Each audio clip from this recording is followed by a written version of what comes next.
కాశీలో హరిశ్చంద్ర ఘాట్ ఎలా ఏర్పడిందో తెలుసుకుందాం. రాముడు మరియు భగీరథుడు జన్మించిన అదే ఇక్ష్వాకు వంశంలో హరిశ్చంద్రుడు అనే ఒక రాజు కూడా జన్మించాడు.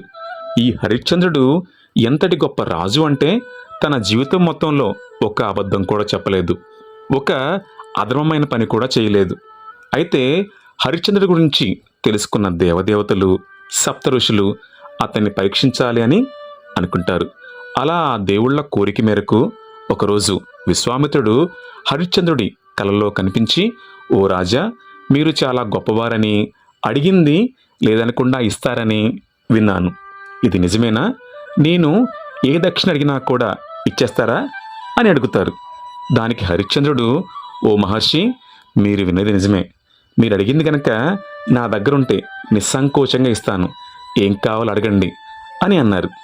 దానికి విశ్వామిత్రుడు, సరే అయితే నాకు మొత్తం నీ రాజ్యాన్ని, రాజ్యంలోని అష్టైశ్వర్యాలను దక్షిణగా ఇవ్వు అని అడిగారు. అప్పుడే హరిశ్చంద్రుడికి మెలకువ వచ్చి అటు ఇటు చూసి అది కేవలం కళ అని అర్థం చేసుకొని తిరిగి పడుకుంటారు.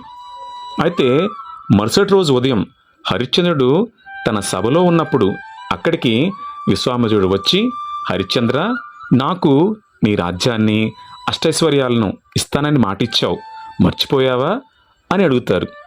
అప్పుడు హరిశ్చంద్రుడు తను మాటిచ్చింది కలలో అయినప్పటికీ మారు మాట్లాడకుండా ఆయన అడిగినవన్నీ ఇచ్చేసి తన భార్యను, కొడుకును తీసుకొని రాజ్యాన్ని వదిలి పొట్టకూటి కోసం కాశీనగరాన్ని చేరుకొని అక్కడే శ్మశానంలో కాటికాపరిగా పనిచేస్తూ మృతదేహాలను కాలుస్తూ వచ్చిన డబ్బుతోనే తన జీవనాన్ని సాగిస్తుంటారు. అయితే అంతటితో తన పరీక్ష పూర్తవ్వలేదు. మళ్ళీ ఓ రోజు విశ్వామిత్రుడు వచ్చి తనకు ఇంకా దక్షిణ కావాలని హరిశ్చంద్రుని అడుగుతారు. అప్పుడు హరిశ్చంద్రుడు, మహర్షి, ఇప్పుడు నేనున్న పరిస్థితుల్లో నా కుటుంబాన్ని పోషించడానికి కూడా నా దగ్గర డబ్బులు లేవు. అలాంటిది మీకు డబ్బులు ఎలా ఇవ్వగలను? దయచేసి నాకు కొంత సమయం ఇవ్వండి. నేను కొంత డబ్బు సంపాదించి మీకు దక్షిణగా ఇస్తాను అని అన్నారు. అప్పుడు విశ్వామిత్రుడు సరే అని చెప్పి అక్కడి నుంచి వెళ్ళిపోతారు.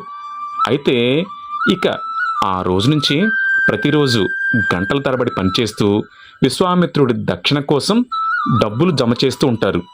కానీ అనుకోకుండా ఓ రోజు పాము కాటుతో చనిపోయిన తన కొడుకునే తను పనిచేసే శ్మశానానికి తీసుకొస్తారు.